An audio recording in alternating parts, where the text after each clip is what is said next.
태풍 타파는 중형급의 강한 태풍으로 세력이 강해진 채 빠르게 북상 중입니다. 태풍은 오늘 오후 제주도 동쪽 해상을 지나 밤에는 부산 해안을 스치듯이 지날 것으로 보이는데요. 특히 이번 태풍은 바람도 강하지만 폭우를 동반한 비태풍이어서 큰 피해가 우려됩니다. 자세한 태풍 현황 그리고 전망 알아보겠습니다. 문화생활과학부 정혜윤 기자 나와 있습니다. 어서 오십시오. 네. 자, 지금 앞서 저희가 이제 제주 연결해서 봤는데 지금 뭐 이미 태풍의 영향권에 제주는 든 상황 아니겠습니까? 네, 맞습니다. 정확하게 태풍이 어디에 있는 건가요? 네, 지금 태풍 타파는 현재 서귀포 남쪽 약 270km 부근 해상에서 빠르게 북동진하고 있는 상황입니다. 28도 이상의 고수온 해역을 지나면서 중형급의 강한 태풍으로 발달을 했고 강풍 영향 반경도 350km에 달합니다. 결국에 전국의 태풍 영향권에 드는 셈입니다. 네. 앞으로 태풍은 오늘 오후 3시쯤이면 제주도 동쪽 해상을 거쳐서 밤사이 대한해협을 통과할 것으로 보이는데요. 오늘 밤 10시쯤 부산 앞바다에 바짝 붙어서 이동할 것으로 예상됩니다. 또 경남 남해안에 상륙할 가능성도 배제할 수는 없습니다. 이 때문에 이미 제주도와 남부 내륙 곳곳에 태풍 경보가 내려졌고요. 또 해상에는 대부분 보시는 것처럼 태풍 경보와 또 풍랑 경보가 발효 중에 있습니다.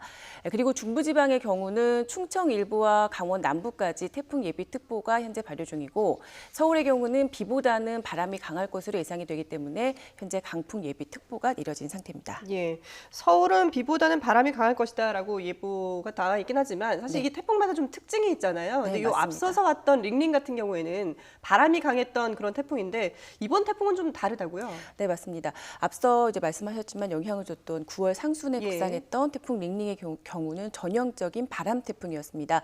하지만 이번 태풍은 좀 다른데요. 앞서 북상했던 이 링링의 경우는 서해를 타고 올라오면서 전남 흑산도 지역에서 초속 54.4m 역대 5위의 강풍이 기록되기도 했습니다. 네. 하지만 이 17호 태풍 타파는 링링과 달리 바람보다는 비가 더 심한 비태풍입니다.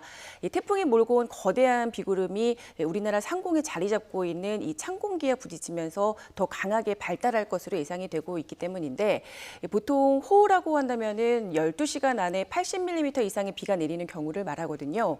이 가운데 1시간에 보통 30mm 이상의 강한 비가 쏟아지면 집중호우라고 부릅니다. 그런데 이번 태풍 타파의 경우는 우리나라의 시간당 50mm 이상의 넘는 비를 뿌릴 것으로 예상이 되고 있습니다. 예. 결국에는 집중호우를 넘어서 이 물폭탄이라고 부를 수 있는 그런 강한 비가 내린다고 봐야 될 것 같습니다.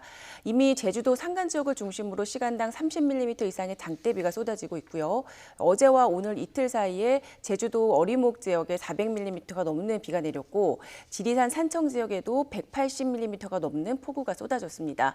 앞으로 이 태풍이 북상하면서 제주도와 영남 동해안 지역에는 최고 400mm 이상의 폭우가 더 내릴 것으로 예상이 되기 때문에 총 강우량은 뭐 800mm가 넘을 수도 있을 것 같습니다. 그렇군요. 이게 총 강우량도 상당히 많습니다만은 이게 시간당 50mm의 네, 물폭탄이 맞습니다. 쏟아진다라고 하는데 사실 이게 이렇게 체감은 잘 안 되거든요. 네. 어느 정도인 건가요?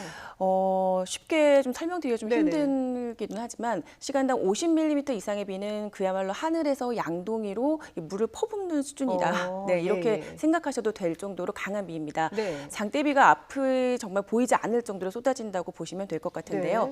시간당 20에서 30mm 정도의 비 같은 경우에는 우산이 소용없을 정도의 장대비입니다. 그런데 이런 비가 2시간에서 3시간 정도 지속한다면 축대 붕괴와 산사태 위험이 커지고요. 또 하수구가 넘치기 시작합니다. 시간당 50mm 안팎의 물폭탄이 쏟아지게 되면 시설물 피해는 물론 저지대 침수와 하천 범람의 가능성이 커질 수밖에 없습니다. 예. 자, 폭우를 동반한다고 하니까 상당히 이제 걱정이 되는데 이번 태풍 같은 경우에는 지난 2016년에 제주도와 남부 지방에 큰 피해를 줬던 태풍 차바하고 좀 비슷하다 이렇게 분석이 되고 있어요. 네, 그래서 지금 기상청도 예의주시하고 있는 점인데요. 이번 태풍은 강도와 진로 면에서 지난 2016년 남부를 강타했던 태풍 차바와 비슷합니다. 지금 진로들을 좀 준비를 했는데요. 예상 진로를 보시면 이번 태풍 타바와 지난 2016년 태풍 차바 이 진로가 비슷합니다. 모두 제주도 부근 해상을 지나서 통해서 부산 인근 해상을 지나 그러니까 인근 영남 해안에 바짝 붙어 이동한 것을 보실 수가 있습니다. 당시 제주도 산간 지역에 최고 659.5mm의 폭우가 쏟아졌습니다. 예. 또 부산 해운대 마린시티 일대가 물에 잠겼고요. 또 울산에서는 시간당 124mm라는 엄청난 폭우가 쏟아지면서 태화강이 범람하면서 큰 피해가 났었죠. 이번에도 초속 50m 이상의 강풍이 예상되고 있고 해상에는 최고 10m 이상의 높은 파도가 일 것으로 보여서 해일 피해도 우려되는 상황입니다. 특히 영남 해안 지역의 경우는 태풍의 북상과 함께 만조 시각이 겹칠 것으로 보이기 때문에 침수 피해가 발생할 가능성도 큽니다. 제주도와 영남 해안 지역의 철저한 대비가 필요한 이유입니다. 예.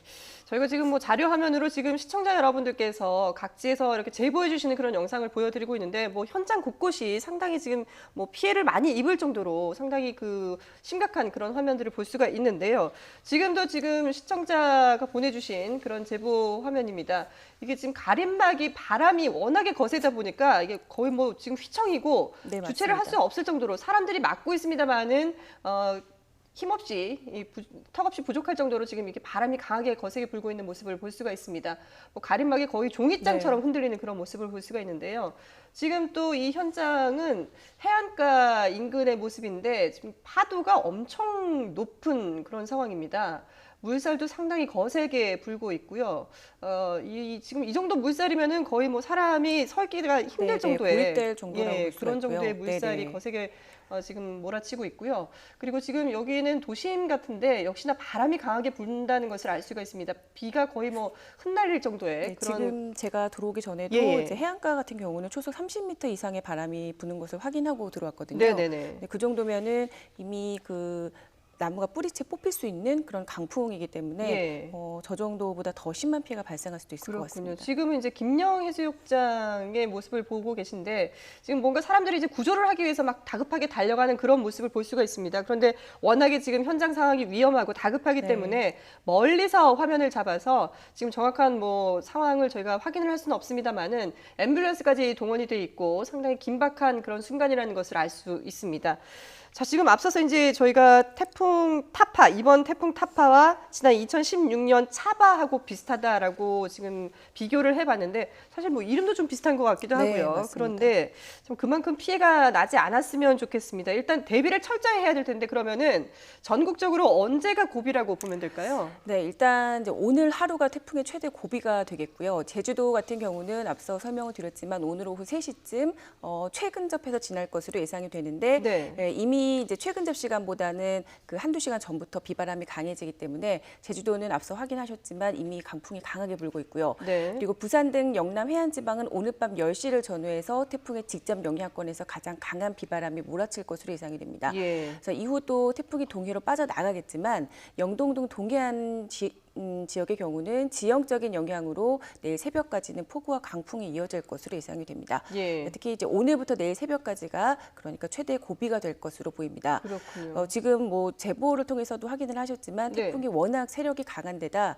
북상하기 전부터 폭우를 동반하고 있습니다. 예. 특히 동해안 지역의 경우는 태풍이 동해로 빠져나간다 하더라도 동풍의 영향으로 비바람이 강하게 불 것으로 보이는 만큼 영향권에서 완전히 벗어나기 전까지는 긴장을 늦추셔는 안 될 것 같습니다. 지금 뭐 화면에 용오름 현상도 보여드리고 있습니다만은 워낙에 이제 대기층이 불안정해지면서 네, 맞습니다. 평소에는 보기 힘든 이런 용오름 현상까지 이제 나타나는 걸 볼 수가 있는데요. 근데 지금 보면 올해 유난히 이렇게 좀 태풍이 많이 오는 것 같은데 벌써 6번째 아닙니까? 네, 맞습니다. 올해 우리나라 영향을 준 태풍이 벌써 6번째입니다. 지난 7월에 남부지방에 폭우를 쏟아부었던 5호 태풍 다나스가 있었고요. 예. 8월에는 8호 태풍 프란시스코, 그리고 9호 태풍 레끼마, 10호 태풍 크로사가 있었습니다. 9월에는 지난 상순의 중부를 강타했던 13호 태풍 닝닝, 그리고 이번에 17호 태풍 타파가 타파, 있습니다. 예. 보통 우리나라의 여름철이 2.9개 정도의 태풍이 영향을 주게 되는데 이번 17호 태풍 타파까지 해서 모두 6개, 그러니까 2배의 수준인 거죠. 예. 역대 영향 태풍이 기록수를 살펴봐도 이 50년과 그리고 1959년이 7개로 지금 역대 1위를 기록을 하고 있는데 이번이 지금 3위의 기록 될 가능성이 있고요. 아, 그리고 예. 앞으로 한 개 정도가 더 올라올 가능성도 있다고 전문가들이 보고 있어서 네. 한 개가 더 올라온다면 역대 1위 기록을 또 경신하지 않을까 하는 생각이 듭니다. 그렇군요. 자, 일단 오늘 하루 종일 17호 태풍 타파에 대한 대비를 철저하게 하셔야 될 것 같은데 아무래도 이제 저희가 방송을 통해서도 계속해서 이 준비하셔야 될 부분들, 주의하셔야 될 부분들을 전해드리고 있기 때문에 계속해서 기상 예보에 좀 주의를 기울이시는 게 좋겠습니다. 네, 지금까지 정혜영 기자와 함께했습니다. 잘 들었습니다.